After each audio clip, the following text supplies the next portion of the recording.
What's up guys, Christian here, and today I'm going to show you how to unlock your Samsung Galaxy S8. I just got this phone straight from the factory, and today I'm going to show you how to unlock it. Just go ahead and grab your phone, and we're going to get the IMEI number of the phone.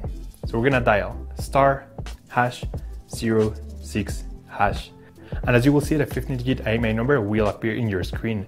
So this is very important, guys. We're going to use this number to generate the unlock code to unlock this phone, okay? So keep it somewhere close. Now we're going to switch to a computer. Go to your internet browser, see that it says short instructions on how to enter this unlock code. It says that the code is ready, but the most important part is the actual unlock code. So this right here is what we're going to use to unlock this phone. Now keep in mind that this exact same code will not work for your phone because it only works for one specific phone based on your IMEI number. So anyways, I'm going to show you how to enter this unlock code. It's super simple. So I'm going to switch cameras back to the phone. So make sure that your phone is fully turned off, and you're going to have to insert a non-supported SIM card. My phone is from AT&T, so I'm going to use a different provider like T-Mobile, Telus, or any other. So anyways, we're going to go ahead and insert the SIM card in, and once your phone has detected that you have inserted a non-supported SIM card, it will require you to enter this unlock code. So I'm just going to go ahead, insert it here, and we're going to power on the phone. So after a few seconds, you will see the screen requesting the network unlock code. So we're going to go ahead and insert this unlock code here, make sure it is 100% correct, and then you're gonna hit where it says unlock. Perfect, SIM network unlock successful. That means that the code was accepted, and now we have a fully factory unlocked phone. Now your phone is gonna restart, it's gonna take a few seconds. So once your phone is on, you should get a full signal of your new carrier.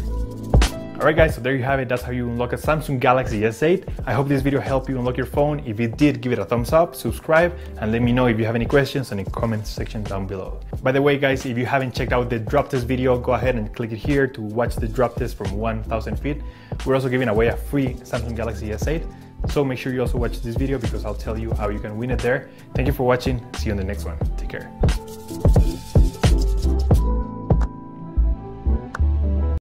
Yesterday we ran the battery charging test, but today we have something that's perhaps even more important. This is the battery drain test. We're going to fully charge these 5 phones, pitch them head to head, and see which one lasts the longest. So as with yesterday, we've got the iPhone 7, iPhone 8, 8 Plus, OnePlus 5, and the Galaxy S8 Plus. These phones are fully charged and set to a roughly equal level of brightness, as close as I could get it, and all of them have their flashlights, Wi-Fi, and Bluetooth on. So we're going to kick things off with a pretty heavy start. We've got Temple Run 2, we're going to let that play and see what it does to the batteries. Now the way this test works is every 10 to 30 minutes I'll take a reading of the battery levels of these devices, and then I'll update the scores below. Notice also, to keep the test fair, the Galaxy S8 Plus is not running in its full resolution. It's running in a 1080 by 2220, which is called Full HD+. Right, so first set of results are in, and rather concerningly, after only 20 minutes, the iPhone 8 is on 88%. Now notice how the iPhone 8 has the smallest battery among all the phones, so that could be the explanatory factor here. Taking another reading 10 minutes on though, the iPhone 8 and iPhone 7 seem to be on complete parity. So what seems to be happening here is that slightly smaller battery in the iPhone 8 is compensated by the more efficient A11 chip versus the iPhone 7's A10. Notice how a bit of a divide seems to be occurring here. We've got both Android handsets leading the pack, the iPhone 8 Plus somewhere in the middle, and then the two smaller iPhones really flagging behind. Now we're going to change tack a little bit. We're going to pull up some full screen video on all of these phones and test how much that drains the battery life. So this is going to be a pretty good test as to how efficient the displays are, as well as how well the batteries can cope with this.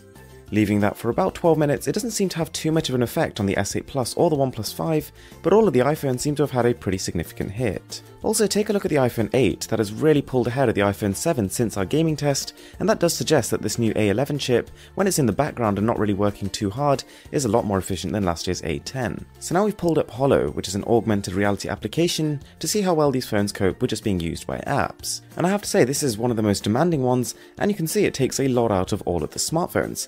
But at 76% after just about an hour and a half of this intense testing, the OnePlus 5 is really starting to show its lead.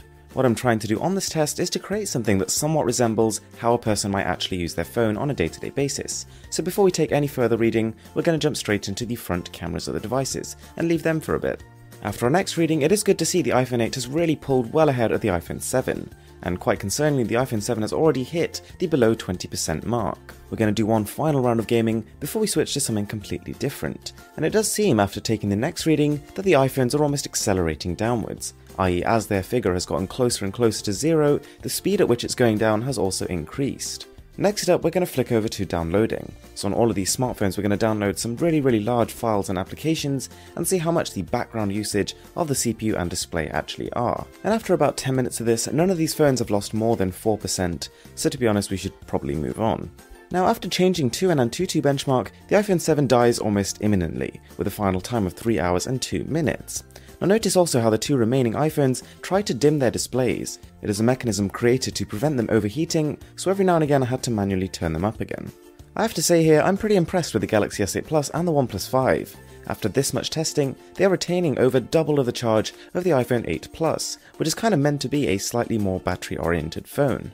The OnePlus 5's quite significant lead over the S8 Plus now is quite surprising. Even though the phone does have slightly fewer pixels to push than the S8 Plus, it does also have a smaller battery. But to be honest, even in past battery drain tests I've done, this is a result to be expected. The OnePlus 5 consistently retains its battery life very well. And then at 3 hours 22, 20 minutes after the original iPhone 7, the iPhone 8 calls it a day.